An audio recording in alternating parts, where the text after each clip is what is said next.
बात भारत पाकिस्तान की हो रही है तो भारत और पाकिस्तान ने एक दूसरे के खिलाफ गुज़श्ता 24 घंटों के दौरान मजीद फैसले लिए हैं। ऑलरेडी आपको याद होगा कि पिछले महीने पहलगाम हमले के बाद दोनों ने एक दूसरे के लिए, पहले भारत ने फिर पाकिस्तान ने भारत के लिए फिजाई हदूद या एयर स्पेस बंद करने का फैसला किया था, जिसको 1 माह मुकम्मल हो गया। लेकिन अब सरकार की तरफ से, उस तरफ से भी और इस तरफ से भी फैसला लिया गया। पाकिस्तान के खिलाफ भारत सरकार की जानिब से सख्ती बरकरार है। पाकिस्तानी तैयारों को अब 23 जून 2025 तक फिलहाल इंडियन एयर स्पेस में या भारतीय फिजाई हदूद में दाखिले की इजाजत नहीं होगी। वो जो पुराना फैसला था जो कल खत्म होने वाला था उसको बरकरार रखा गया है अप टू 23 जून 2025। इसी तरीके से यह फैसला उस वक्त हुआ जब पाकिस्तान की तरफ से तकरीबन 1.5 घंटा पहले एक फैसला लिया गया भारत के फैसले से कब्ल कि 24 जून तक भारत की किसी भी परवाज, भारत की कोई भी परवाज या भारत से मुंसलिक कोई भी परवाज पाकिस्तान के फिजाई हदूद के अंदर दाखिल नहीं हो सकेगी। भारत ने जहां 23 जून तक पाबंदियां आयद की, पाकिस्तान ने 24 जून सुबह 4:59 तक भारत के किसी भी जहाज को अपने हदूद में दाखिले पर पाबंदी आयद कर दी है।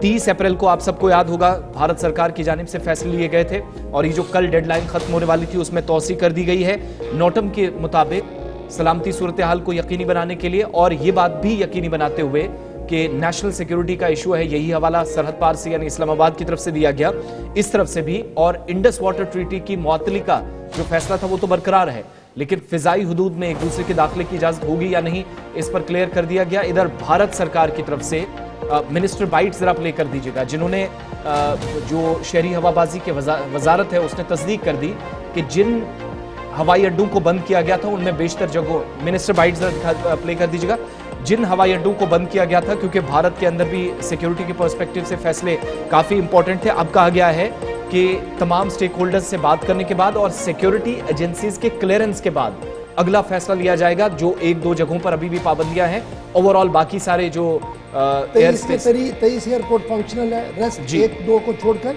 और कल ये शहरी हवाबाजी की तरफ से ये फैसला लिया गया मरकज की तरफ से कि जून 23 तक पाबंदियां बरकरार रहेंगी। पाकिस्तान एयर स्पेस इस्तेमाल नहीं कर सकता है और इसी तरीके से पाकिस्तान ने भी पहले ऑर्डर किया, उसके बाद भारत सरकार की तरफ से ऑर्डर आया। लेकिन क्या कुछ कहा है जरा फटाफट से सुन लीजिएगा। Further, as we long, we are going to take guidance from the security agencies also in this regard. This is not just a decision that the Ministry of Civil Aviation is single-handedly making. This is in the concern of the national security of the country, and it's going to be the collective decision. So we are going to take their inputs and move forward.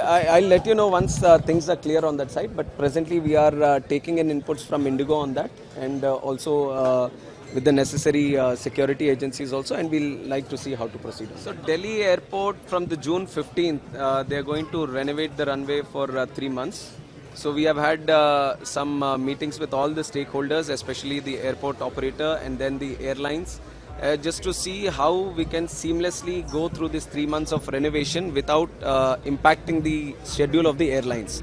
So we have discussed with the airlines also, but with minimum effect to the regular schedule that is happening, we want to continue the operations and very. अब मरकजी शहरी हवाबाजी के वजीर को आप सुन रहे थे जो बता रहे थे कि हालात मामूल पर है और आहिस्ता आहिस्ता करके परवाजों के चलने का सिलसिला है। ताहम जो पाबंदियां आयद कर दी गई है वो नेशनल सिक्योरिटी के पस मंजर में कर दी गई हैं और ये पाबंदियां फिलहाल बरकरार रह सकती हैं।